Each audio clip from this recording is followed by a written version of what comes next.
जाते मेरे समाज सब पावे जगत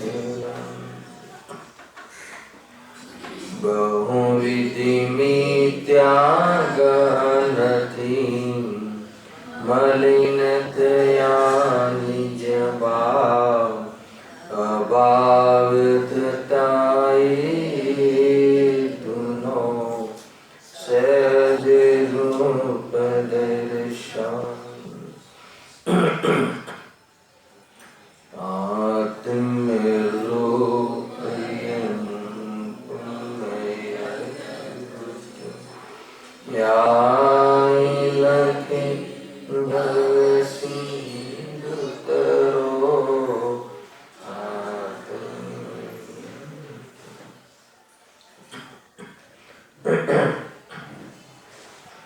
श्री मोक्ष मार्ग प्रकाशक ग्रंथ से पांचमा अधिकार पर આપણે સ્વાધ્યાય ચાલી રહ્યું છે अन्य मत निराकरण। अन्य मत निराकरण में जे अन्य मतनी जे फिलोसॉफी है एनो विचार करता जे पण कई फिलोसॉफी से स्वरूपनी विरुद्ध से इस सामान्य बुद्धि वालों ने पण समझ में आवेલું છે।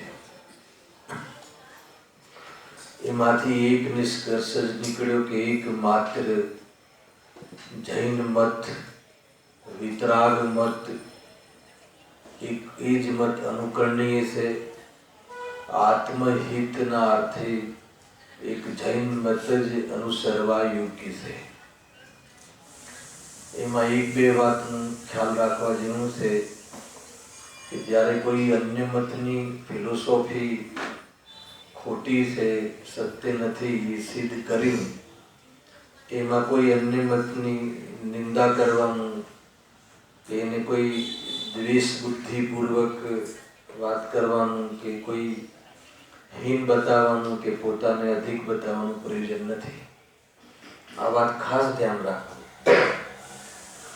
केम के आनो विचार करिए त्यारे एक विचार आवे छे के आ वातने लईने तो समाजमां द्वेष थवुं संभव है परंतु एवं कोई प्रयोजन नहीं। खरेखर तो सत्य पतन पथ ने सत्य मत ने स्वीकार करवानुं प्रयोजन से ए वातनो अहींया ख्याल करवो जोईए।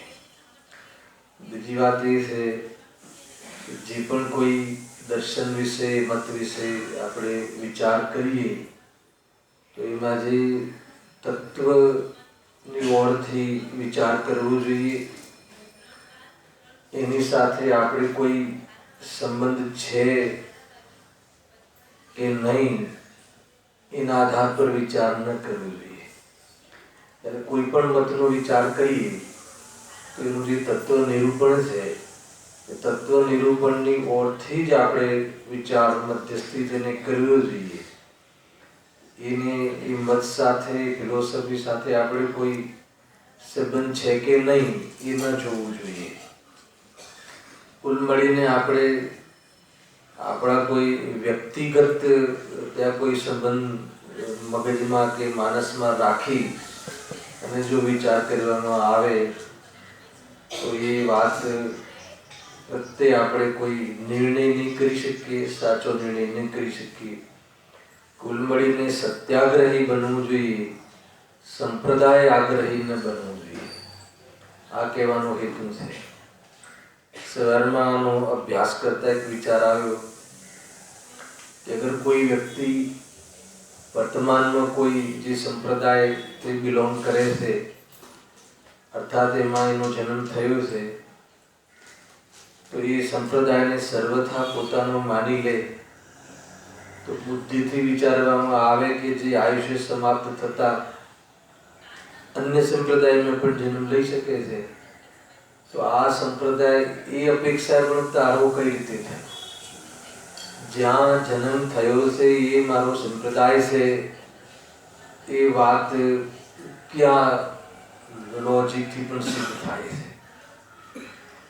अने वर्तमानमां ए पण जोयुं के જે પણ સંપ્રદાયમાં જન્મ કર્યો હોય, જીવે થયું હોય, ત્યાંથી પણ સત્યનો સ્વીકાર કરીને ગુરુદેવશ્રીના નિમિત્તથી તો સ્વયં ગુરુદેવશ્રીએ સત્યનો નિર્ણય કર્યો અને એમના નિમિત્તથી કેટલાય જૈનોની વાત નથી, કેટલાક પટેલો પણ આ સત્ય સંપ્રદાયને અંગીકાર કરતા હોય છે. અને એક વાર વિચાર કરીએ, ગુરુદેવશ્રી હંમેશા કહે છે કે કોઈ આ મારો મત તારો મત એમ નહીં, સાચા મતની વાત છે. અને જૈન ધર્મ કોઈ સંપ્રદાય નથી, કોઈ વાળો નથી. એ કથન મને એટલું ગમે છે કે પરિચિત છે બધાને, પણ કેટલી સિદ્ધિ થાય છે. કેમ કે એમાં જૈન ધર્મમાં જે સુખી થવાના માર્ગને અનુસરવાની વાત કરી છે, એમાં કોઈ માત્ર મનુષ્ય ગતિના જીવો માટે વાત કરી છે એવું પણ નથી. ચારેય ગતિના સંઘી પંચી જીવ આ ધર્મનું, આ સત્યનું અનુસરણ કરી અને આત્મહિત કરતા હોય છે. બરાબર છે? તો બસ એ પર્ટિક્યુલર કોઈ મનુષ્ય ગતિમાં કોઈ સંપ્રદાયની, કોઈ અન્ય સંપ્રદાયની એવી કોઈ મોનોપોલીની વાત આ નથી. બહુ વ્યાપક અને બહુ સૂક્ષ્મ ચરિત વાત છે. ગુરુદેવશ્રીજી કથન કર્યું ને દીપકભાઈ કે આ કોઈ સંપ્રદાય નથી, બિન સાંપ્રદાયિક માર્ગ છે. આમાં કોઈ સંપ્રદાયનો ઠેકો છે કે આ સંપ્રદાય જ આને અનુસરણ કરવું જોઈએ, કોઈ અધિકાર છે, એવું નથી. આ તો જીવ માત્રને આ જૈન શાસન, જૈન ધર્મને અંગીકાર કરવાનો અધિકાર છે. અને ચારે ગતિઓના જીવો, સંગી પંચી જીવો કમાલ કરતા હોય છે. નારકી પણ ત્યાં મંદિર આદિ કાંઈ નથી, છતાં પણ એ તત્વનો વિચાર કરીને પોતાનું આત્મહિતને સાધતા હોય છે. તો આ મને થોડું એટલે વિચાર આવ્યો કે જે એક એક મતને અહીંયા મુખ્ય કરીને આપણે વાત કરીએ છીએ અને એનું ખંડનની વિવક્ષાઓ ઘણી થઈ ગઈ, તો કોઈ ક્રિટિસાઇઝ આદે ન સમજવું અને જે બી આપણી દાઢમાં કોઈ વાત રાખી હોય તો એને એકવાર ગૌણ કરી અને સત્યનો બહુ જ આદર્શ બની અને બહુ જ ઈમાનદારીથી વિચાર કરવો જોઈએ. તો બની શકે કે કોઈ આપણું ખોટો મત છે, એ મતનો અભાવ થઈ શકે આપણી માનસમાં, આપણા ચિત્તમાં. એ સમજીને આ આગળનો હવે વિષય આપણે પ્રારંભ કરીએ છીએ. પેજ નંબર કયું હતું રાજભાઈ? જે આ કે અન્ય મતની વિવક્ષા અને એનું જે ખંડન ને જૈન મતનું મંડનની બધી ચર્ચા તો થઈ ચૂકી હતી, પણ કહે છે કે અન્ય મતોમાં પણ, અન્ય મતના ગ્રંથોમાં પણ જૈન મતની પ્રાચીનતા અને સમીચીનતા વાળો ટોપિક ચાલે છે. એમાં પણ અંતિમમાં એ વાત આપણે ચાલી રહી છે. એમાં એ વાત કહી કે અન્ય મતોમાં જે એના ગ્રંથોમાં, એમના નિરૂપણમાં, પેજ નંબર 143, 143, એમાં જે પૂર્વાપર વિરોધ દેખાય છે. પૂર્વાપર વિરોધનો શું અર્થ થયો છે કે એમના દ્વારા કહેલા કથન આગળ જઈને એમના દ્વારા ખંડિત થાય છે. ક્યારેક તો રાગમાં ધર્મ છે એમ કહે, હે, હિંસાદિમાં ધર્મ છે એમ કહે, અને ક્યારેક હિંસાદિનો વિરોધ કરતા પણ દેખાય. તો એવી કેટલીય વાતો અહીંયા એમના શ્લોકો દ્વારા આ વાત પૂર્વાપર જે અહીંયા વિરોધ આવે છે એમની વાતોમાં, સ્વયં એમના દ્વારા જ એમની વાત ખંડિત થાય છે. બરાબર છે ને? તો એ પ્રમાણે અહીંયા કહે છે. જેમ કે કોઈ બાળક એમ કહે કે મારી માતા વંધ્યા છે, હે ને?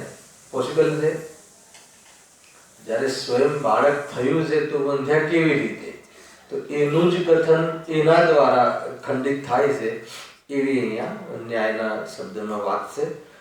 તો એમાં પેજ નંબર 143માં જે અંતિમ શ્લોક છે એના ઉપર આ વાત આવી છે કે કેવી રીતે, એક ઘણી વાતો થઈ ગઈ, હવે ઓર 2-3 શ્લોકો છે કે કેવી રીતે પૂર્વાપર વિરોધ છે. વળી અપુત્રસ્ય ગતિ નાસ્તિ, અને એમ પણ તેઓ કહે છે. બરાબર છે? એટલે એમને આ કથન એમના ધર્મ ગ્રંથોમાં મળે છે. શું? અપુત્ર ગતિ નાસ્તિ શું અર્થ થાય છે કે પુત્ર વગર જે ગતિ છે એ બગડે છે.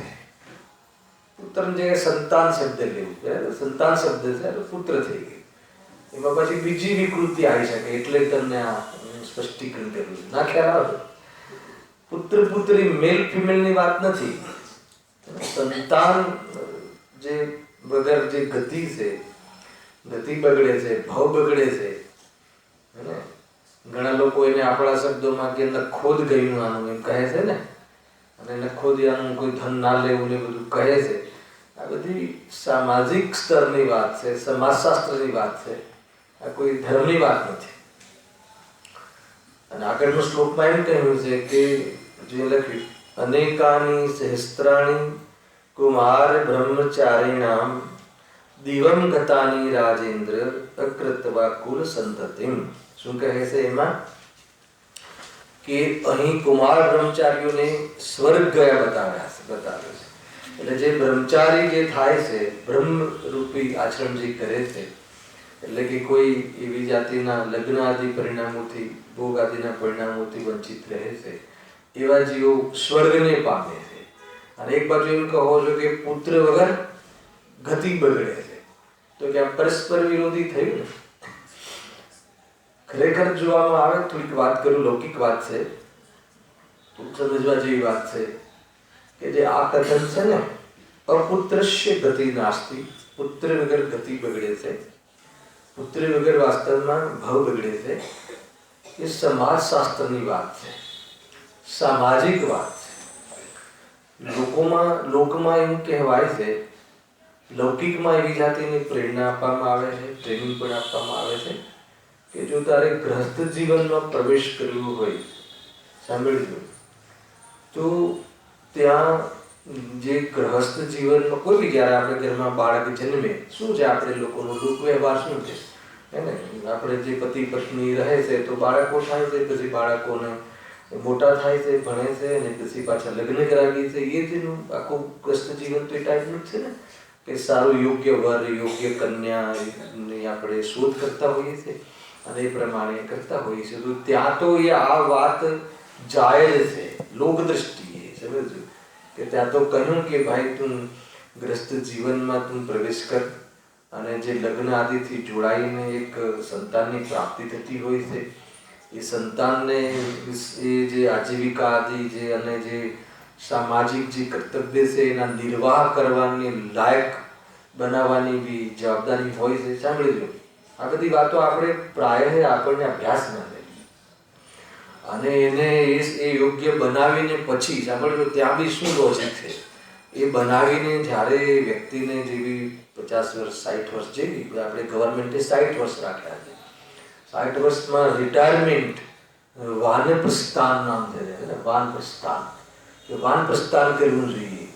60 વર્ષે તો ગવર્મેન્ટ બી કરે છે કે વાનપ્રસ્થાન એટલે શું? એક છે વાનપ્રસ્થાન આશ્રમ, એક છે ગૃહસ્થાશ્રમ, અને એક છે સંન્યાસ આશ્રમ. 3 આશ્રમ કયા લોકમાં.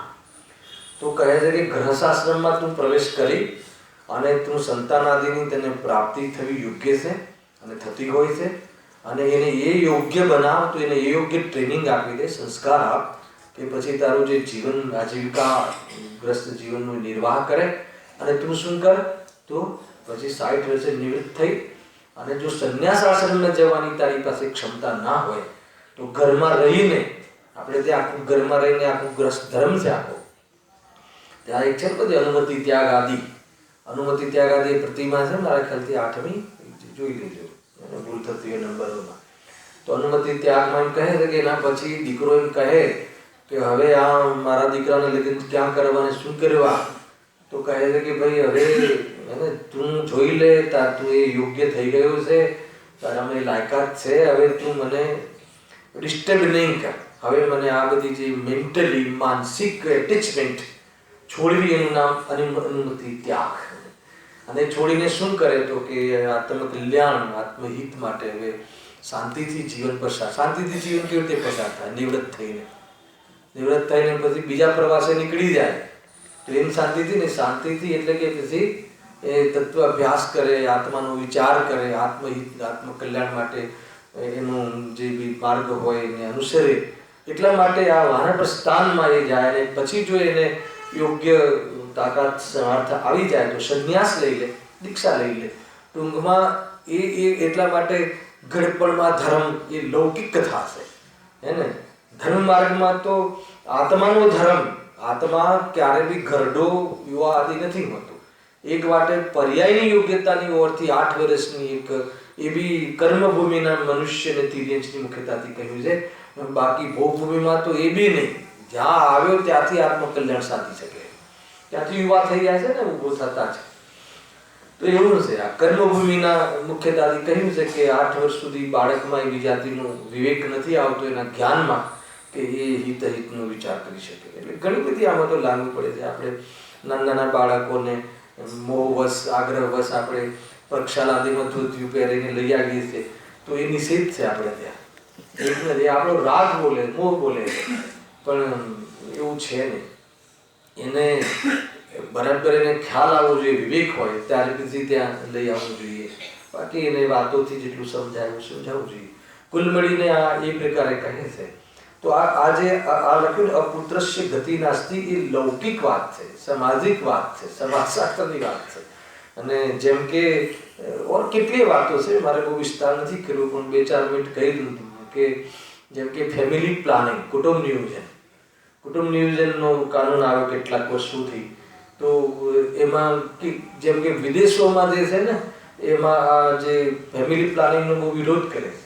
ઉપરથી જે કોઈ બાળક લગ્ન કર્યા પછી ઘણા લોકો સેલિબ્રિટી આદિ જે બી બાળક ના જોઈએ આપણે, અને કોઈ અધ્યાત્મવાળા જીવો પણ એમાં ઝંઝટમાં ઉતરવા નથી માગતા. જે પણ હોય, ટૂંકમાં આ જે પુત્રની અવેરનેસ ન અવેરનેસ, વસ્તી વધારીને કઈ બી સમસ્યા અને વસ્તી ન વધે તો સમસ્યા, એ બંને પ્રકારની અલગ અલગ સમસ્યાઓ છે. જેમ કે ફેમિલી પ્લાનિંગ જે કરવામાં આવે છે, જે અહીંયા એ લોકોએ એમને રજૂઆત કરી ગવર્મેન્ટે, તો એમાં જે બૌદ્ધિક સ્તર પર જે બુદ્ધિવાન જીવો છે એ ફેમિલી પ્લાનિંગ કરવા લાગ્યા. અને જે મજૂર વર્ગ છે, કે શેડ્યુલ કાસ્ટ છે અને જે મુસ્લિમ આદિ જે પ્રજા છે, ત્યાં તો આને અનુકરણ ન કર્યું. એટલે કહે છે કે જે લોકોની જે ઉત્પત્તિ થશે હવે, એ કેવા જીવોની ઉત્પત્તિ થશે એ બી કહ્યું. ખ્યાલ આવે. અમુક જગ્યાએ તો જો વિદેશોમાં તો આનો જે બહિષ્કાર કરે છે લોકો, તો ત્યાં તો એને પછી પ્રોત્સાહિત કરે છે બાળક માટે, એને એ પ્રમાણેની વ્યવસ્થાઓ આપે છે, બધું એ બધી લાભ બી પ્રદાન કરે છે કે બધું ફ્રી ઓફ ચાર્જ તમારી ડિલિવરી આદિ ઘણું બધું. કેમ કે આખી પુસ્તોની પુસ્તો લુપ્ત થઈ જાય. જેમ કે જર્મનીમાં ઘણું પ્રોબ્લેમ છે, કદાચ તમે વાંચતા હોય તો, કે જર્મનીના લોકો બધા ટેલેન્ટ કહેવાય છે, પણ એના આ ત્યાં બહુ ચાલે છે બાળક નહીં જોઈએ તો એને લઈને જે ક્વોલિટી જે છે એ ઉત્પન્ન થતી નથી. જેમ કે પારસી લોકો લુપ્ત થવા લાગ્યા, નસ્લોની નસ્લો સમાપ્ત થઈ જાય. અને તમે એક બૌદ્ધિક દ્રષ્ટિ, લોક દ્રષ્ટિ વિચાર કરો કે બધા જ મનુષ્યો આમ વિચારે કે તીર્થંકરોના જીવોની ઉત્પત્તિ થવાની વાત ને બધા પ્રસંગો આવે છે, એ કેવી રીતે સમજાય? કોઈ અહીંયા સંસાર માણવાની પ્રેરણા નથી, પણ આજે આ કથન છે એ ધર્મ ક્ષેત્રનું કથન નથી. આ લોકોએ આને ધર્મ ગ્રંથોમાં નાખી દીધું. આ તો લૌકિક વાતો છે. ધર્મ ક્ષેત્રમાં તો કે જે સંયમથી રહે તો મુક્તિને પ્રાપ્ત થાય છે, અને ભોગાદિની પ્રવૃત્તિમાં રહે તો એ મુક્તિને પ્રાપ્ત થતું નથી. કોણ કોનો પુત્ર, કોણ કોને, તો જેનું જે સ્વકાલમાં જે બધા બાહ્યમાં જે સંબંધો છે એને લઈને તો દુઃખી થાય. ત્યારે મોક્ષ માર્ગની વાત આપણે ત્યાં આવે, આત્મહિતની વાત આવે તો એને એ રીતે જોવાય છે. જે ગ્રસ્ત જીવનમાં પુત્ર આદિની પ્રાપ્તિ થઈ હોય તો પણ એનાથી હું જુદો છું, એ હું એ નથી, અને હું નથી, એ મારો નથી, હું એનો નથી. અહીંયા તો એવું શીખવાડવામાં આવે છે. તો કે જૈન શાસનમાં તો એ બતાવવામાં આવે છે ને, તું તારે ત્યાં તો ઘડીમાં એમ કે પુત્ર ન હોય, સંતાન ન હોય તો કે ભાવ બગડે છે, ગતિ બગડે છે, અને આગળની ગતિ પણ બગડે છે. આ બધું તમને ખ્યાલમાં બહુ ચાલે છે. અને એમાં પુત્ર શબ્દ નાખીને સમાજમાં એટલી વિકૃતિ લાવી દીધી કે જે ભ્રૂણ હત્યાઓ થવા લાગી. અને ગવર્મેન્ટને બાકાયદા જે ભ્રૂણનું પરીક્ષણ કરવાનો નિષેધ કરવો પડે. આવ્યું કે ના, આ તો હું થોડા હિન્દી ગુજરાતી શબ્દ બોલું છું, બધા ઇંગ્લિશ શબ્દોથી વાકેફ છે ને. એબોર્શન આ જે તો કે બહુ થવા લાગ્યા જીવો. બાળક છોકરી છે, ખતમ કરો. હાલો. હવે પછી જૈન શાસનમાં બેટી બચાવો શું ચાલ્યું હમણાં? હે, બેટી પઢાઓ બેટી બચાવો, આ બધા સ્લોગન આવવા લાગ્યા. શું કરે? અરે એ પણ અહીંયા તો કહે છે કે કોણ બેટો, કોણ બેટી, કોણ સ્ત્રી, કોણ પુરુષ, કે ભગવાન આત્મા છે. પોતાના કર્મને લઈને એ આ સંયોગમાં એવા વ્યસ્ત થયા છે, પણ એ જીવ પણ એને પૂરેપૂરો અધિકારી છે મોક્ષને જવા માટે. કોઈ એમ કહે બેન કે સ્ત્રીઓને તો મોક્ષ નથી, તો અમે ક્યાં કહીએ છીએ કે સ્ત્રી મોક્ષ જાય છે? અમે તો કહીએ છીએ આત્મા મોક્ષ જાય છે. એ બધા નક્કી કરતું સ્ત્રી છે કે આત્મા છે, અને તું આત્મા છે નક્કી કરતો તારે આ ભવે એને બુકિંગ થઈ ગયું, અને એની યોગ્યતા પર્યાયના યોગ્યતામાં અને તારા પુરુષાર્થનો મેળ થશે, મોક્ષ ચાલી જશે. બરાબર છે કે નહીં? કેટલી બધી વાતો છે, કઈ કન્સેપ્ટ છે આને જો.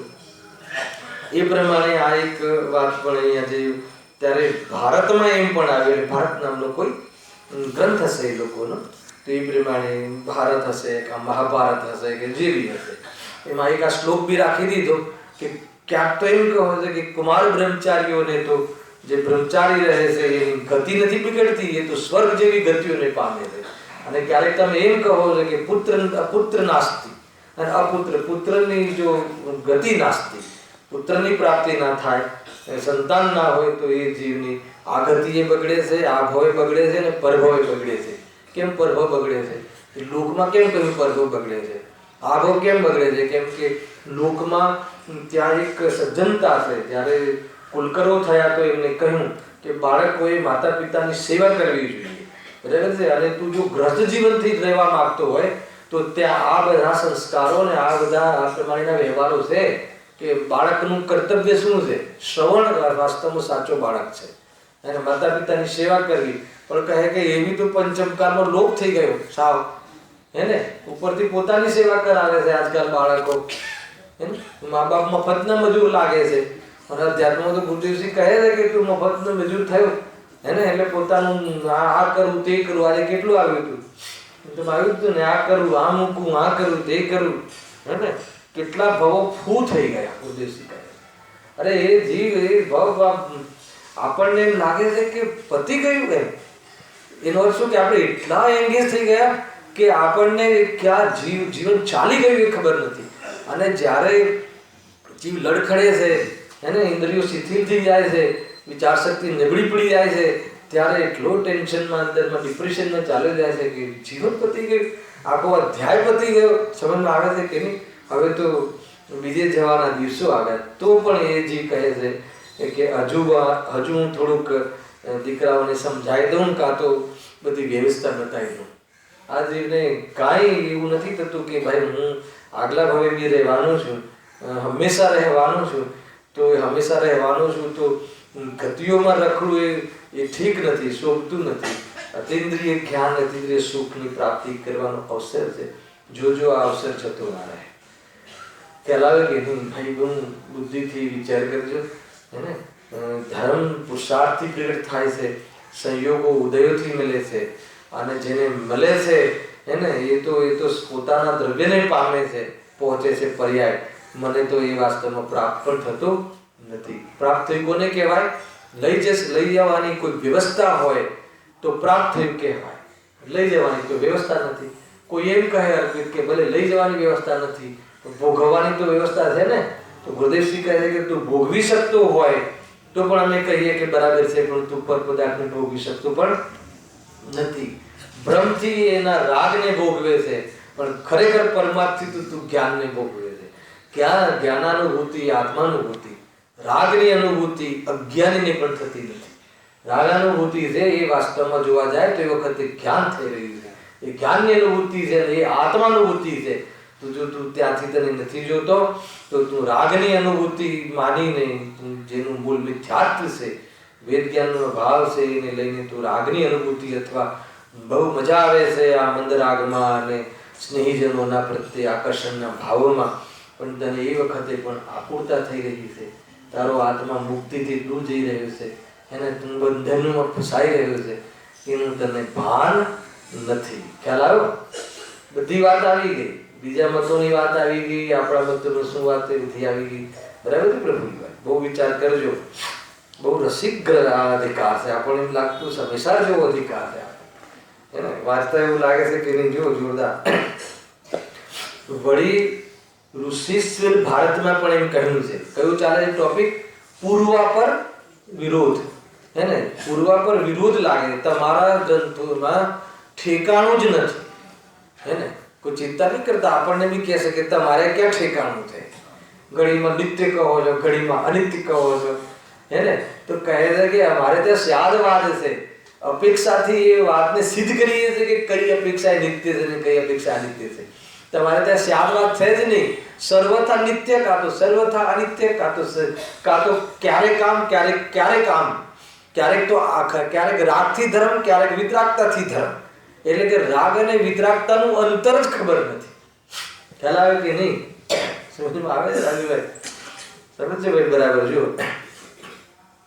હવે આચરણ સંબંધી એમને ત્યાં આવે છે, અને એમાં કેવી રીતે બે ચીજોમાં એમને બે કથનોમાં વિરોધાભાસ છે એ અહીંયા કહ્યું છે. જો મધ્યમાસાસન રાત્રં ભોજનમ કંદ ભક્ષણમ એ કુર્વંતી વૃથાસ્તેસ્તામ એ કુર્વંતી વૃથાસ્તેષાં તીર્થયાત્રાં જપસ્તપ વૃથા એકાદશી પ્રોક્તા વૃથા જાગરણમ હરે વૃથા ચ પૌષ્કરી યાત્રા કૃતર્સન ચાંદ્રાયણમ વૃથા ચાતુર્માસ્યે તુ સંપ્રાપ્તે રાત્રિ ભોજ્યમ કરોતિ યમ તસ્ય સુદિન વિદ્યેત ચાંદ્રાયણ સત્તૈરપી.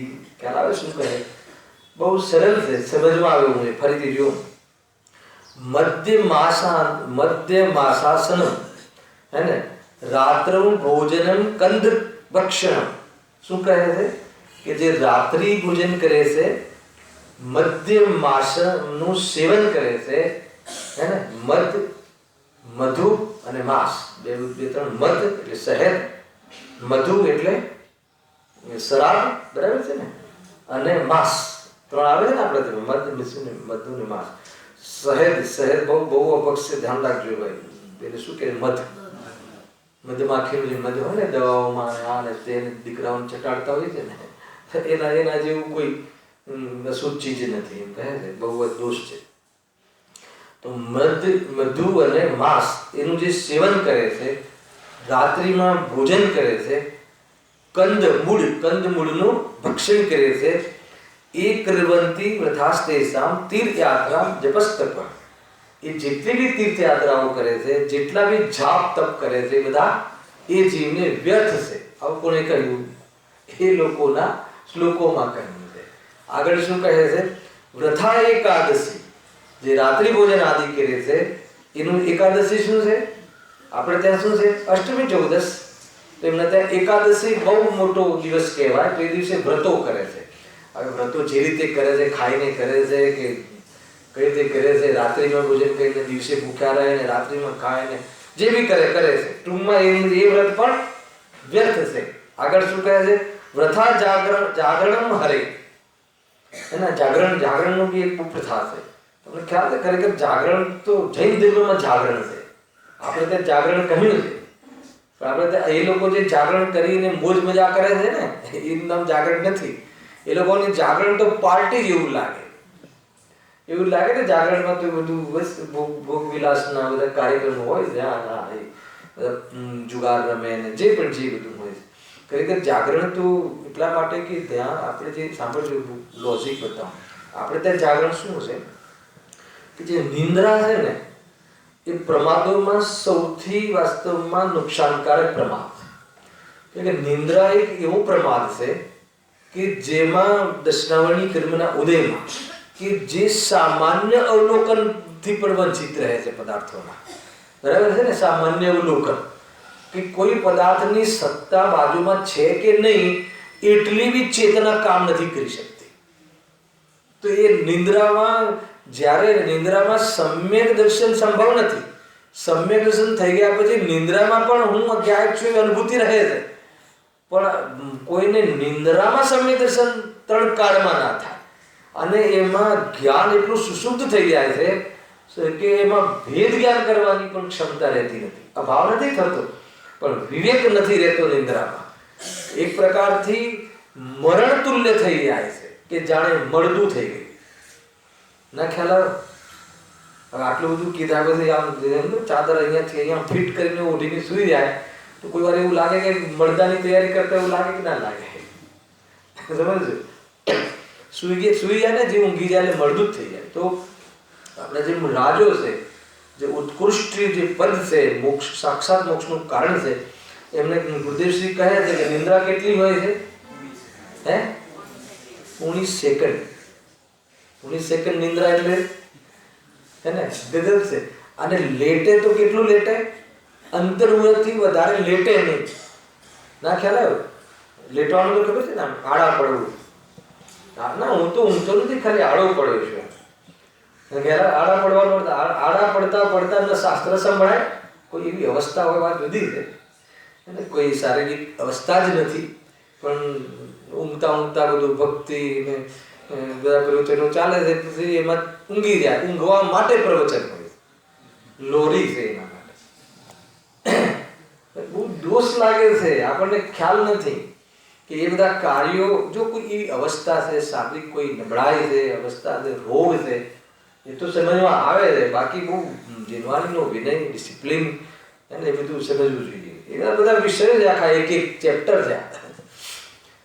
એને એમ નથી કે બસ હું ભગવાન આત્મા છું એમ બોલતા રહીએ ને વિચારતા રહીએ તો આત્મહિત થઈ જાય, એવું નથી. એના માટે પ્રોપર એની ભૂમિકા, એ રીતનો અવસર અને એમાં ડૂબી જવાય એવી જાતિના પરિણામ, બધી વસ્તુઓ માયને રાખે છે. એવું નથી કે દુકાને ચાલતા અને સાંભળતા જઈએ અને ક્લિયર કરતા જઈએ. તો એ કાલ તમે એક શબ્દ વાપર્યો ને, એકેડેમી, ને આ તો એક પ્રકારથી શિક્ષણ થયું કે ઠીક છે ને, એમાં શું છે, એમાં મોટી વાત નથી. છોકરાઓ પરીક્ષા આપવા જાય ત્યારે આમ ચાલતા એમ વાંચે ને છે કે એ બધી વાત તો અહીંયા નથી. આ એવી ચીજો નથી. આ તો આત્મહિત માટે બહુ પવિત્ર વસ્તુ છે. વિચાર કરજો. તો કોઈ કહે કે પણ મારી પાસે સમય જ નથી. તો કે તમારી પાસે શું કેમ સમય નથી? કે બહુ કામ છે. કામ કી જ્વાલા ને બહુ કામ હોવું એનું નામ જ મોહ છે. આવે ને, રોટલા અને છાશની વ્યવસ્થા થઈ ગઈ હોય તો બહુ કામમાં નહીં ઉલઝતો. પછી કોઈ કહે કે રોટલા છાશની તો વ્યવસ્થા કરવી ને, કે જઈની તો એટલું પુણ્ય લઈને આવે જ છે કે રોટલા છાશની વ્યવસ્થા એને હોય જ છે. કોઈ અપવાદમાં હોય તો કોઈ ફરક નથી પડતો, એનાથી કોઈ આત્મહિત રોકાતું નથી, કોઈ ચિંતાનો વિષય નથી. પણ જે આ ધર્મ ક્ષેત્રમાં ધર્મને એક પ્રકારથી એટલું પ્રોફેશનલ ને એટલું બધું હે ને, એને ઠાઠથી ને ચમક ધમકથી ને રૂપિયાઓથી એને માપવામાં આવી ગયું કે જે ધર્મની જે ઓરિજિનલ જે ગરિમા છે વિતરાગતાની, એ ગરિમા લોપ થઈ. સામાન્ય કદર નથી આ એ રીતે છે. આ વાત સમજવા જેવી છે કે જીવને એનું પવિત્ર જીવનની અવેરનેસ છે સમ્યક દર્શનની પ્રાપ્તિમાં. બાકી કોઈ પણ 5 લબ્ધિ પૂર્વક સમ્યક દર્શન થાય. બાકી શુદ્ધિ લબ્ધિ તો કહી, પણ કોઈ ધન લબ્ધિ નામની કોઈ લબ્ધિ એમાં જોઈ નહીં મેં. તો તમને કોઈ 6ઠી 7મી લબ્ધિ કોઈ ખ્યાલ આવતો હતો? ધર્મ ક્ષેત્રોને, ધર્મના કાર્યોને એ રીતે મોડિફાઈ કરી નાખ્યા કે બધામાં જાણે ભોગવિલાસનો અને જાણે એમાં કોઈ બાહ્ય કોમ્પિટિશનનો, હું વધારે ને હું નાનો ને હું મોટો, એવી જાતિની જ આપણને એમાં ગંધ આવ્યા રાખે. અને એટલું પોલિટિક્સ ને એટલી બધી હે ને, એવું લાગે કે ધર્મ ક્ષેત્રમાં પણ માયાચારી ને એવું લાગે કે કોઈ ભાઈ માયાચારી કરવાના સ્થાન ધર્મ ક્ષેત્ર થોડી છે. માયાચારી મટાડવાના સ્થાનો છે. આ તો મટાડવી કેવી રીતે એ શીખવાના સ્થાનો છે. તો ત્યાં તું એટલી માયાચારી ને એ ને પોલિટિક્સ ને ચઢાવવામાં પોલિટિક્સ ને બધું બહુ ચાલતું હોય છે. સામાન્ય રીતે જાણે તો જો કંઈ મતલબ બી નથી એને તો ચાલે રાખે છે આ બધું, અને ચાલતું રહેશે આ બધું. સુધારવા જવું કે સુધરી જવું, અરે પોતાનાથી શરૂઆત કરે તો સમાજ સુધરી જશે. ગાંધીજીની નીતિ છે ને, એમાં સ્વયં તું સ્ટાર્ટ તારાથી કર તો દરેક જીવના માટે આ છે. બધા જીવ પોતાના માટે સ્ટાર્ટ કરે તો સમાજ સુધરી ગયો કહેવાય.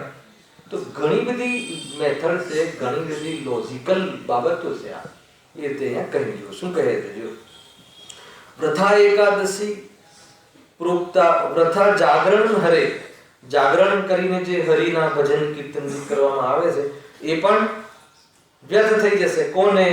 કે જે રાત્રિ ભોજન કરે છે, અભક્ષનું ભક્ષણ કરે છે, મધ માંસ આદિનું સેવન કરે છે, એની ક્યારેક એકાદશી આવે એટલે ઉપવાસ કરી લે અને રાત્રિ કોઈ જાગરણ બી એકાદ દિવસ કરી લે. અને આ બધું જો અત્યારે લખ્યું પણ દેખાય છે. જે લોકો જાગરણ આદિમાં ધર્મ માને છે તો જાગરણ આદિ કરીને ભજન કીર્તન જોરદાર કરે અને પછી બીજા દિવસ નહીં, બધું એક દિવસથી રાત્રિ ભોજન ને ભક્ષણ ને બધું ચાલુ છે. ખરેખર જે આ વ્રતાદિમાં બી જે આવે છે ને, હું તો ઘણી વાર કહી ચૂક્યો છું કે જે વ્રતાદિને જે ધારે છે ને તો એકદમ જેને રાત્રિ ભોજનનો ત્યાગ ના હોય, સાંભળજો, અને જેને હોટલના ભોજનનો ત્યાગ ન હોય એ જીવ સીધા 10 ઉપવાસ કરે તો ઉચિત નથી. ઉપવાસ બહુ મોટું તપ છે, ધર્મ નથી.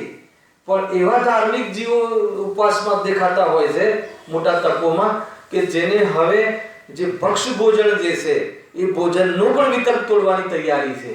અને એ તૈયારી વાળા જીવો માટેના એટલા બધા તપો તપતા હોય છે. ખ્યાલ આવે કે નહીં? પણ તું બધું જે બધા હોટલ આદિને તો શું કરવું હે ને? તો જ્યાં સુધી હોટલના ભોજન કરતા હોઈએ ત્યાં સુધી ઉપવાસ ના કરવા, એ નીકળેલો અર્થ. અરે ઉપવાસ આદિ ન કરવા એવું ક્યાં કહ્યું? ઉપવાસ આદિ કરવા એ તરફનો આપણને સન્માન હોવું, અરે જ્ઞાનીઓના ધાર્મિક કાર્યોમાં આપણને એનું સન્માન હોવું જોઈએ. એને આપણે અભ્યાસમાં બી લાવવું જોઈએ. તો એ કરવા માટે જે હોટલ આદિના ભોજન છોડવા જોઈએ એમ છે. હાલ આવે કે નહીં?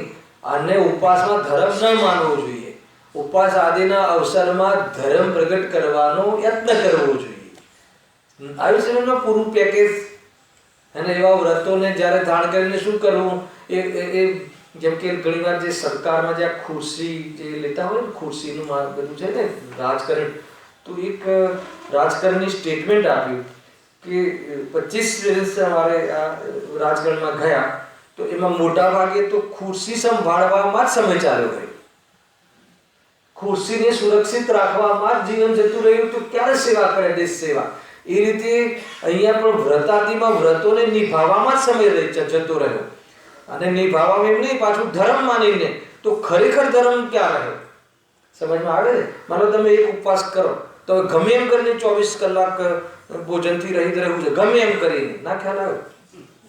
તો હવે એમાં એને નિભાવવા માટે બસ આખું 24 કલાક ચાલ્યા ગયા. હવે આત્મા કોણ ને આશ્રવ કોણ ને શું ઉપવાસનો અર્થ થાય ને શું કરે છે ને જ્ઞાનીઓ કરીને શું કરે છે, ઉપવાસ કરીને શું કરવાનું, કોઈ ઠેકાણું નહીં. તમે માને છે કે નહીં? અહીંયા તો બીજી વાત છે પણ જોડે જોડે આ વાત બી કહી દઉં ને, અલગથી ક્યારે લેવાશે ક્લાસ? અમે ક્લાસ તો જલ્દી આપણે લઈ બી નથી શકતા. હમણાં આજે બી પોસ્ટપોન છે, કેન્સલ નહીં. શનિવારના રાતના ક્લાસોની વાત હજુ એની યોગ્યતા નથી થઈ ગઈ. જોશું. તો મૂળ વાત એ છે કે બીજું અહીંયા શું કહે છે કે વ્રથા એકાદશી પ્રોક્તા વ્રથા જાગરણ હરે વ્રથા જ પૌષ્કરી યાત્રા. એના પુષ્કરજી કોઈ નામ સાંભળ્યું છે? પુષ્કરજી. એ લોકોમાં પુષ્કરજી બહુ મોટું, જેમ આપણે જેમ શિખરજી ગણાય, અમુક લોકોને પાલિતાણા ગણાય, અને જેને જે ગણાતું હોય બરાબર છે. જેમ કે સોનગઢ ગણાય.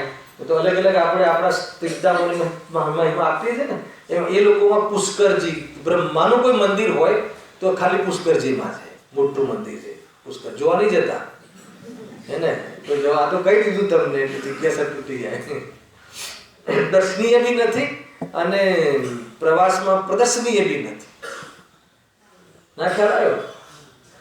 સમજી લેજો.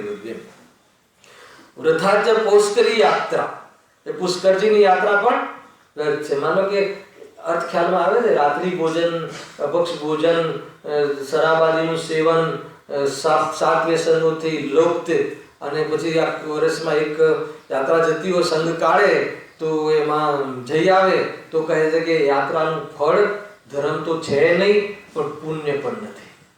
હવે તો યાત્રાઓમાં ડિમાન્ડ કરતા હોય છે લોકો, હે ને? જે કેટરસ રાખે તો ભાઈ રાત્રિમાં છૂટ છે તો અમે આવીએ. છે હવે ક્યાં મેળ પડવાનું જીતુભાઈ? સમજમાં આવે છે? ખરેખર આ સાંભળવા મળે છે ને ભાઈ. અને એક્ટ્રેસ બી પોતાનો બિઝનેસ જમાવવા માટે સ્પેશિયલ લખે કે ભાઈ કોઈ ખાસ તકલીફ હોય તો રાત્રિમાં છૂટ છે. અરે કદાચ તું છૂટ આપવી ના જોઈએ અને આપવી પડે તો તું એને જાહેર ન કર. જાહેર કરે તો કાયદામાં આવી ગઈ. આવે છે કે અરે તારી કોઈ કમજોરી છે તો છુપા બારણે કર. તું આ ધર્મને નિંદા થાય એવા કામ નહીં કર. તને પાણી લેવાનો વિકલ્પ છે, નથી રહેવાતું, તારી મજબૂરી છે, તો તું ધર્મ ક્ષેત્રોમાં અને ધર્મ સ્થાનોમાં તું બધાને એની તારાથી પ્રેરિત થઈને અન્ય જીવો બી એવા ખોટામાં જોડાય એવી પ્રવૃત્તિ તું નહીં કર.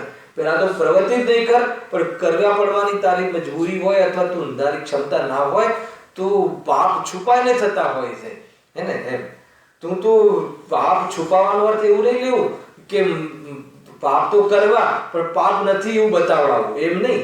એ વાત નથી અહીંયા. તમને ખ્યાલ આવે છે મારો વિસ્તાર કે ભાઈ એને ઠીક નથી. અને જે નેતૃત્વ કરે છે સમાજનું, વિદ્વાનો છે, આગળ પડતા જે વ્યક્તિઓ છે, ટ્રસ્ટીઓ છે કે જેને આદર્શ બનાવતા હોય છે લોકો પોતાના સામાન્ય લાઈફમાં. આદર્શ તો દેવશાસ્ત્ર ગુરુ જ છે, પરંતુ જે સામાન્ય કોઈ એને ફોલો કરતા હોય છે તો એનું જીવન અગર જો સહી ના હોય તો ગાદી પર બેસવાનો પણ અધિકાર. સામાન્ય વાત કરું છું, સબ્જેક્ટ તો બહુ ઊંચી ચીજ છે, બધી લીધું છે હોય પ્રમાણે. આગળ શું કહે છે કે વ્રથા પૌષ્કરી યાત્રા કૃત્સ્તન ચાંદ્રાયણમ વ્રથા. ચાંદ્રાયણ શું છે? ચાંદ્રાયણ એ લોકોનું એક બહુ મોટું વ્રત છે. જેમ આપણે 10 લક્ષણ એમ એ લોકોનું આ મોટું વ્રત છે. એ પણ વ્યર્થ જશે. ચાતુર્માસે તું સંપ્રાપ્તે રાત્રિ ભોજન કરોતી હે ને? શું લખે છે કે જે ચોમાસામાં વિશેષપણે રાત્રિ ભોજનનો ત્યાગ હોવો જોઈએ. આમ તો હોવો જોઈએ 12 માસ, પણ કોઈ સામાન્ય એકાદ આઈટમની કોઈ જલની તને છૂટ હોય તો તારે ચોમાસામાં ભાઈ પુષ્કળ જીવોની હિંસા થતી હોય છે, હે ને? કોઈ જીવોની હિંસાના ભોગે કોઈ બાહ્યમાં દેવ દર્શન આદિની પ્રવૃત્તિ પણ ઠીક નથી. કારણ કે દેવ દર્શન ડાયરેક્ટ ધર્મ નથી. મને આજે વિચાર આવ્યો કે ઉપર જે ભગવાનની મુદ્રા છે, શિવમંદિર ભગવાન, બરાબર? આપણે આપણા નાના બાળકને જો ભગવાન, જો આપણા ભગવાન, જો આપણા ભગવાન, જે કર નમસ્તુ કર આપણે શીખવાડીએ, બરાબર? એટલે બાળકને તો અબોધ છે એટલે એને તો ધીરે ધીરે પણ માની લો કે આપણે એ પ્રતિમા જોઈએ, સ્થાપના નિક્ષેપ છે ને, प्रतिमा स्थापना निक्षेप से खरेखर क्या भगवान जिन प्रतिमा जिन सारी की ये स्थापना निक्षेपની ઓર છે. અને જો સ્થાપના નિક્ષેપ ના હોય તો પૂજ્ય પણ નથી. પણ એમાં સ્થાપના શાની કરી છે? જે આ મુદ્રા છે, ધ્યાનસ્થ મુદ્રા છે, એમાં નિર્વિકલ્પ દશાની, વિતરાગ દશાની સ્થાપના કરી છે બાકાયદા વિધિથી. એને એટલા માટે એ સ્વરૂપની ખબર ના હોય છે મંદિર ભગવાનની સામે જોઈને તો આપણને આંખ બંધ કરો કે ખુલ્લી રાખો, પણ જો સ્વરૂપ યાદ ના આવે અને આ સ્વરૂપ પ્રગટ કરવાનો ઉપાદેય છે ત્યાં સુધી એનો વિશ્વાસ ના આવે અને હું કરી શકું છું એવું ઇન્વોલ્વમેન્ટ ના આવે તો જે દર્શનીય જે વિભાગ છે એ વિભાગ પણ ક્યાં રહે? સમજમાં આવે છે કોઈ વાત? અને જે દર્શનીય છે એની પણ પ્રાણ પ્રતિષ્ઠા થવી જોઈએ. આપણને બતાવો, ભગવાન પથ્થરના હોય કે સ્ફટિકના? બહુ ભારે તમે આ બધી વાતો નહીં છેડો. અરે ભાઈ, આપણી છતની નીચે આપણે આપણા સાધર્મીઓને સત્યવાદથી અગર વાકેફ નહીં કરાવીએ તો ક્યાં ખોટું છે? આપણને રત્નની શું કહેવાય, શું સ્ફટિકની કેટલું આટલી મોટી હવે સ્ફટિકની પણ બિરાજમાન કરવાના છીએ, બોરીવલીમાં કરવાના છો ને, તો એનાથી જલ્દી સમ્યક દર્શન થઈ જશે. અરે નહીં, વિતરાગતા દર્શનીય છે ને કે સ્ફટિકની મૂર્તિનો મહિમા શું કામ આવે છે? જીતુભાઈ, મને સમજમાં નથી આવતું. લોકો લાઈન લગાવે ત્યાં જોવા માટે, આ ભગવાન એકલા બેઠા હોય. મૂળબદ્રી ધક્કા મારીને જાય, અહીંયા કોઈ ના હોય તો કોઈ ના હોય ત્યાં તારે શાંતિથી પ્રતિમાનું અવલોકન કર, સ્વરૂપનું અવલોકન કર. તો પ્રતિષ્ઠાનું મહત્વ છે ભાઈ, હે ને? પ્રતિષ્ઠિત ના હોય તો પથ્થર જ છે, કેમ કે એ તો પથ્થર જ છે. ભગવાન તો ચેતનમય છે. નહીં તો પેલો પથ્થરને પૂજે છે, આપણે પથ્થરને પૂજીએ છીએ. આ પ્રતિમા પથ્થરને પૂજીએ છીએ, આપણે એના ભાવને પૂજીએ છીએ, વિતરાગ ભાવને પૂજીએ છીએ. નહીં તો તે તો કહે ને કે ભાઈ તમે મારા પર કેમ આરોપ કર્યો છે? અમે પથ્થર પર ટીલો કરીને પૂજીએ છીએ તો તમારા ભગવાન પથ્થરના છે ને? કે ના, અમારા ભગવાન હવે તો વિદેશી છે અને સ્ફટિક વાળા છે. હવે તો એનું શું થયું? ઇન્ક્રીમેન્ટ શું કહેવાય? અપગ્રેડ થયું. વરદ થયું. નિષેધ નથી, પણ મહિમા વિતરાગતાનો આવવો જોઈએ. બિરાજમાન કરો ના નથી, પણ બેમાં ડિફરન્ટ થઈ ગયું ને. હવે તમને એના પર ધ્યાન જાય અને પછી કોઈને એમ લાગે કે બેનશીનું એક ઉદાહરણ છે તો આ છે, ત્યારે તો જ્ઞાનીઓ ઉદાહરણ લઈને આપણને કોઈ બીજી વાત બતાવવા માંગતા હોય છે. તો એનો અર્થ કે કોઈ પ્રતિમા મહાન છે, કોઈ સ્ફટિકની ને એવું નથી ભાઈ, સમજજો. અને એ તો પ્રતિષ્ઠિત હોય તો પૂજ્ય છે, બાકી એને આપણે ત્યાં આમંત્રિત કરીએ છીએ તો આ તો ભગવાન થવાના છે એટલે એટલો આપણને એના પ્રત્યે ઉત્સાહ છે. બાકી ન એ પૂજ્ય છે, ના નમસ્કારને યોગ્ય છે, કે ના એ ચમર ઢોળવાને યોગ્ય છે. આ તમે સમજી લો, દોષ જ દોષ. સમજ આવે છે? એ તો બાજુમાં એક જીનવાણી રાખી અને આપણે એની જે ભાવિ નિગમ નહીંથી આ ભગવાન બનવાના છે અને આપણે એની વિધિ કરવા વાળા છીએ, એટલા માટે એક આપણને એ પ્રત્યેનો આપણને પ્રમોદ રોમાંચ ઉઠતો હોય છે. બાકી રોમાંચમાં જો અગર એવી કોઈ પ્રવૃત્તિ થઈ ગઈ કે જે 24 ચમર ઢોળવાની જે વિધિ છે એ સાક્ષાત તીર્થંકર અથવા જેમાં બિરાજમાન કર્યા છે, જે સ્થાપના નિક્ષેપથી ત્યાં ચમર ઢોળવાની વિધિ છે, એના સિવાય નથી ગઈ. કે દોષ લાગે છે, અજ્ઞાનતામાં દોષ લાગે છે, હે ને? એટલે ભાઈ હવે કોઈ કહે કે આ વાત નહીં છોડો, અમે તો કરી ચૂક્યા, પહેલા દિવસ કેવું હતું તો રાખવું હતું મારું પ્રવચન, હું તો તૈયાર હતો. મને તો વિકલ્પ બી હતો કે આ પ્રતિમા આવે પહેલા એક પ્રવચન હોય તો કોઈ બી પ્રવૃત્તિથી જીવ બચી શકે.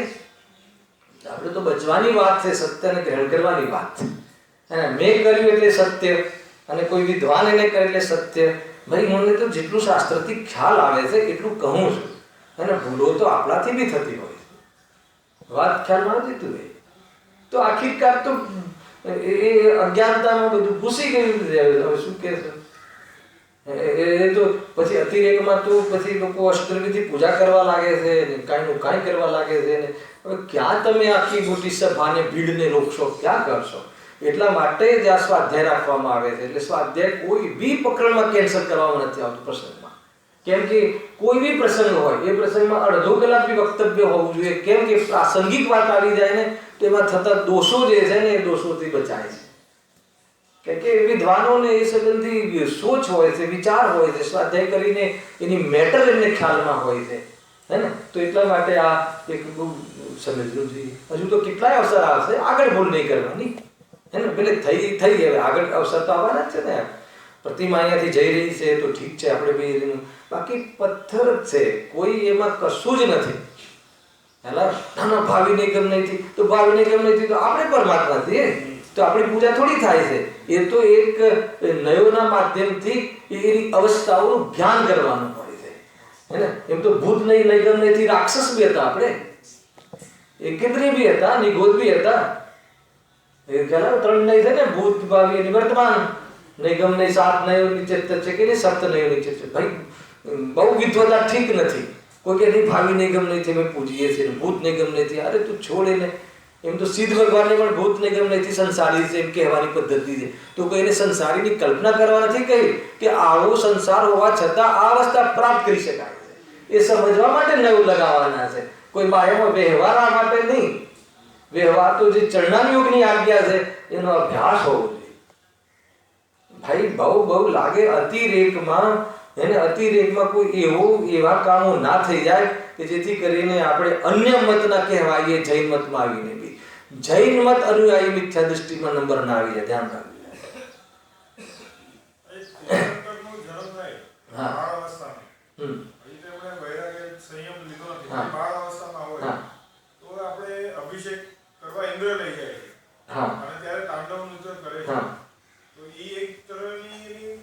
મને બતાવ, હા ખ્યાલ આવી ગયો કે એ જે બાળ જે તીર્થંકર છે એનો અભિષેક તો આપણે નામ આપ્યું હોય છે, અને ખરેખર તો સ્નાન છે. અને એ જ્યારે ઓરિજિનલ જે હોય છે ત્યારે આવી સ્નાનના પ્રકરણો એમને આવા હોય છે, એટલા માટે કહ્યું છે. તો એ વિધિ બતાવી છે. અને ત્યાં બી જ્યારે દીક્ષા કલ્યાણક થાય ને પછી જ આપણે પ્રતિમાઓને પૂજીએ છીએ, નમસ્કાર કરીએ છીએ. જોઈ લેજો તમે, હે ને?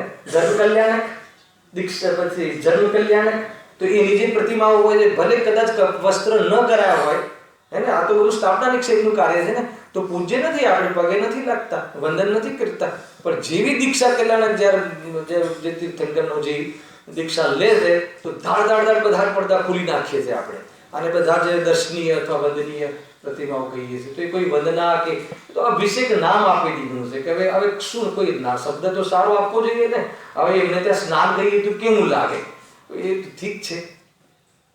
તો એમને ત્યાં એવી વ્યવસ્થાઓ હતી એમના જીવનમાં, પુણ્યના ઠાઠ હતા તો થોડા ઠાઠ બતાવી દીધા. તો ઠાઠ બતાવ્યા કે આવા ઠાઠમાં પણ અલિપ્ત રહેતા હતા એ બતાવ્યું. આપણને ઠાઠ તો દેખાવ્યા અને પૈસા ભેગા કરવા માટે બોલીને પૈસા કલશો બી લીધા, પણ જે જોવાનું હતું એ ન જોયું કે આટલું જોરદાર આટલા ઇન્દ્રો દ્વારા આવી સેવા થવા છતાં પણ ભગવાનને સમ્યક દર્શન 3 જ્ઞાનના ધારી માના પેટમાં આવે છે. ક્ષાયિક સંકિતિ તદ્ભવ મોક્ષગામી. ગુરુદેવજી કહે છે ગર્ભ કલ્યાણકના પ્રવચનમાં, માતાના શરીરમાં પણ આ ગર્ભમાં પણ આ પરમાણુ તે હું નથી એવી પ્રતીતિ કરતા હોય છે ભગવાન. ખ્યાલ કે નહીં, ગર્ભ અને જન્મ હું ધારણ નથી કરતો એવી પ્રતીતિ કરતા. વાંચો તમે વિછ્યાના સોનગઢના જે 6 પ્રવચનો 6 જગ્યાના પ્રવચનો ગુરુદેવના ઉપલબ્ધ છે. તમે પંચકલ્યાણ, હું તો મારો તો નિયમ છે, જનરલી બહુ જતો નથી, જાઉં તો પંચકલ્યાણકના ચોપડી મારી પાસે હોય એ વાંચીને જ જઉં છું. જેટલી વાર જાઉં એટલી વાર. આ નિયમ છે.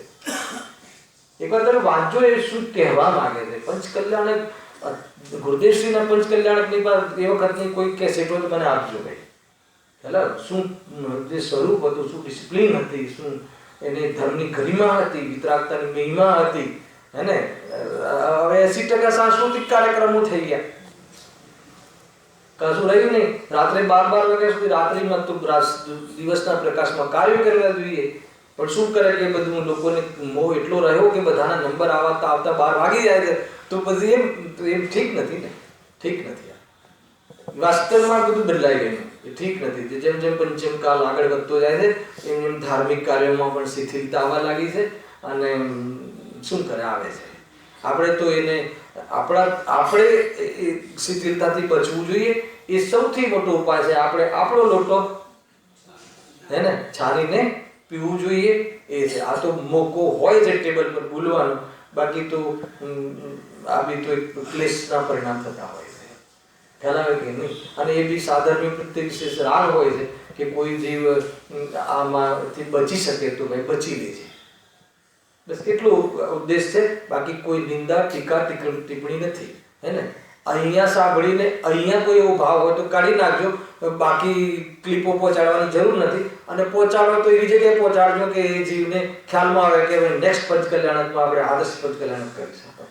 ચિંતા નથી ભાઈ, જીનવાણી છે, જીનવાણીની સામે તો ખુલીને વાત છે. એ રીતે વોટ્સઅપ આવી ગયું ને, આ તો બધું વોટ્સઅપનો જમાનો છે. વિદેશી અત્યારે હોત તો વોટ્સઅપથી ભેદજ્ઞાન કરાવો વધારે. સૌથી જે પોતાનો ઉપયોગ ખરાબ કરે ત્યાં કરે.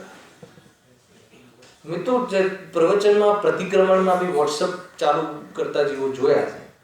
અહીંયાથી દેખાય ને, તમારે તો પીઠ હોય, અમને દેખાય.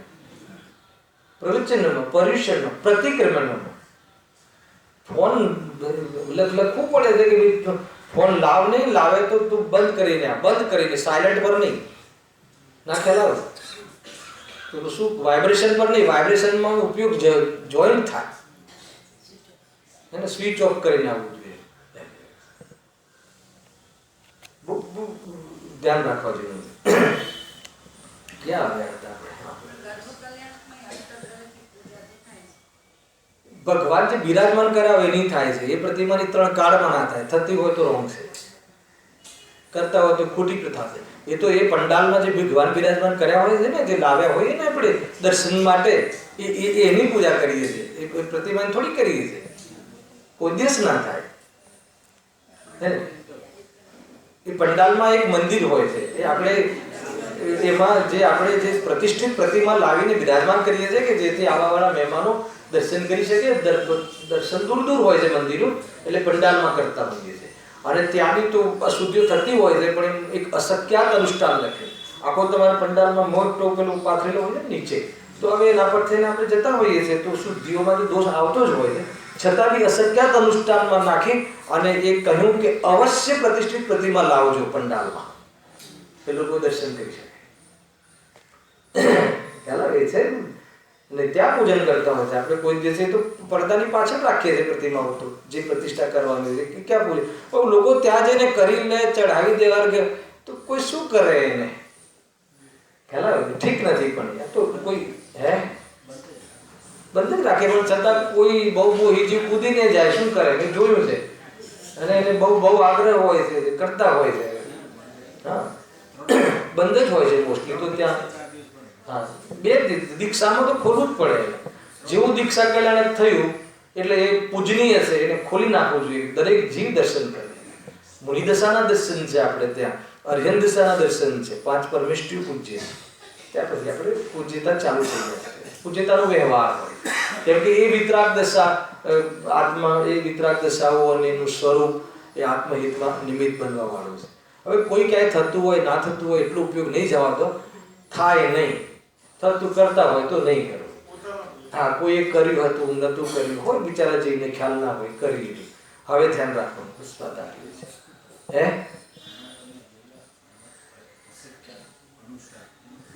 અશક્યાત અનુષ્ઠાન ત્યાં વિશુદ્ધિ રાખવી સંભવ નથી ને. પંડાલમાં કેવી રીતે સંભવ છે?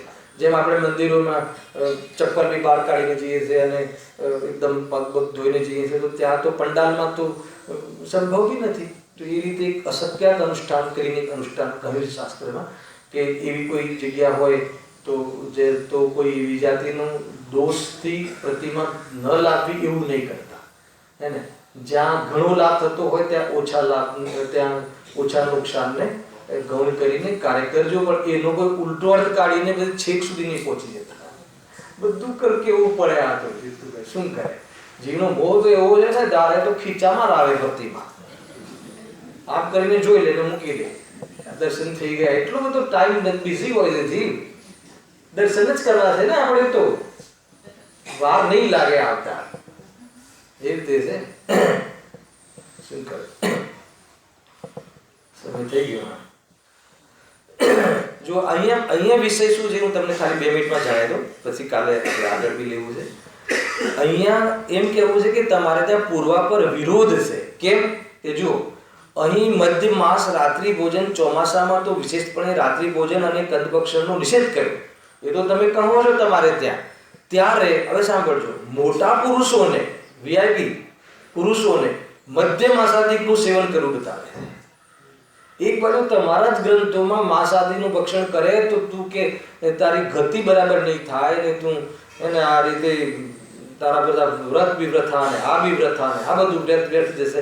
અને એક બાજુ તમારા મહાપુરુષોને બધી છૂટ, મધ માંસાદિનું એ તો સેવન કરે, એ પાછો ધર્મના નામે. તો કે આ તમારે જ કોન્ટ્રોવર્સી છે તમારા જે નિરૂપણમાં. બુદ્ધિમાં ખ્યાલ આવે એવું છે. જ્યારે જે કરવા જેવું નથી એમ તમે કહો છો અને તમે સ્વયં કરો છો ધર્મના નામે. તમારી કોઈ મજબૂરી હોય તમે એને આદર્શ બનાવીને પ્રેઝન્ટ કરો છો. આપણે બી આપણા બી ધાર્મિક જીવો હોય છે, એના જીવનમાં ગ્રસ્ત જીવનમાં એ ભોગવાદીનું જીવન હોય છે, પણ એને આદર્શ નથી બનાવતા. એને ઔદૈહિક ભાવ કોઈનો આદર્શ ના હોય. કોઈ ધર્મ ધાર્મિક જીવનો ઔદૈહિક ભાવ આદર્શ નથી. વિતરાગ ભાવ તે ગુણસ્થાનમાં આદર્શ છે, હે ને. એ જરૂરી. આ પ્રમાણે વિરુદ્ધ નિરૂપણ સેવન કરવું બતાવે છે. તથા વ્રતાધિકમાં રાત્રિ ભોજનમાં કંદાદિ ભક્ષણને સ્થાપન કરે. આવડી નહીં વાત. વ્રતાદિ હોય એ લોકોને આમ વ્રતાદિ આમ કાંઈ બી લેતા ના હોય, પણ વ્રતોમાં સ્પેશિયલ સાબુદાણાની ખીચડી ખાય. તો કે તું દોષવાળા છે, સ્પેશિયલ બટાકાની વેફર ખાય અને અભક્ષનું ભક્ષણ કરે. વ્રતમાં આમ ન લેતા હોય, ન ખબર છે કાંઈ કશી અપક્ષ પક્ષનું પણ ભાન નથી. એ પ્રમાણે વિરુદ્ધ નિરૂપણ અહીંયા કર્યું છે. હવે કાલે બસ આને સમેટે છે અહીંયા, અને પછી એક શ્વેતાંબર મત જે બહુ સમજવા લાયક છે એની ચર્ચા આગળ. સહેજાનંદી